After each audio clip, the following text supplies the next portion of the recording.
ત્યાં એમના પુત્રે ફરિયાદ નોંધાઈ છે. ફરિયાદ કયા પ્રકારની છે અને કયા પ્રકારની કાર્યવાહી પોલીસ તરફથી કરવામાં આવી છે? આમાં વસ્ત્રાપુર પોલીસ સ્ટેશનમાં ગોયલ ઇન્ટરસિટી એપાર્ટમેન્ટમાં ગુરુદયાલસિંહ સાહેબ એક્સ ડીજીપી ગુજરાત જે હતા એમના એ જે મરણ ગયેલ છે અને એમના સન જે છે અમનદીપસિંહ એ ત્યાં રહે છે અને એમના ઘરે ડોમેસ્ટિક હેલ્પર તરીકે આવતા હતા, જે છેલ્લા 2-3 મહિનાથી આવતા ન હોય એટલે છેલ્લા 2-3 મહિનાથી એમને ત્યાં પરિચિત દ્વારા મહિપાલસિંહ અર્જુનસિંહ સિસોદિયા જે છે એમને ડોમેસ્ટિક હેલ્પર તરીકે રાખેલા હતા અને જે હોળીના સમયથી તે 14/3 14/2 ના આગળના 15 એટલે 28/2 થી 2026 દરમિયાન એ ઘરે બહાર ગયેલા હતા અને એ દરમિયાનમાં એમના ઘરમાં રાખેલી એના મધરના નામની એક પોઈન્ટ પિસ્તોલ જે હતી 2.5 લાખ રૂપિયાની કિંમતની અને 10 રાઉન્ડ તથા મેગઝીન એ જે એમને મરણ ગયેલ હોય જેથી ડીલરને ત્યાં જમા કરાવવાની પ્રોસેસ કરવાની હતી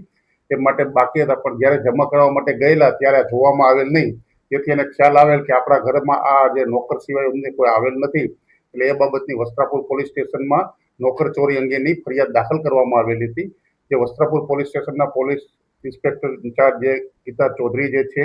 તેમજ તેમની ટીમના સર્વેલન્સ સ્કોડના પીએસઆઈ ગઢવી દ્વારા તાત્કાલિક આ ગંભીરતાનું સંજ્ઞાન લેવામાં આવેલ અને એક ઘરઘાટી જે છે ક્યાંનો વતની હતો, જે ખેરવાડા રાજસ્થાનના વતની હતો, તાત્કાલિક એમના લગતા પોલીસ સ્ટેશન ફલાસિયા પોલીસ સ્ટેશનમાં એમની જાણ કરવામાં આવેલી હતી. અહીં ગુનો દાખલ કરી ટીમ રવાના કરવામાં આવેલી અને એમને જે પૂછપરછ દરમિયાન એમની પાસેથી માહિતી મેળવીને ઘરમાં રાખેલ હતું ત્યાં ટીમ જઈ અને આ કામે ચોરીમાં ગયેલ વેપન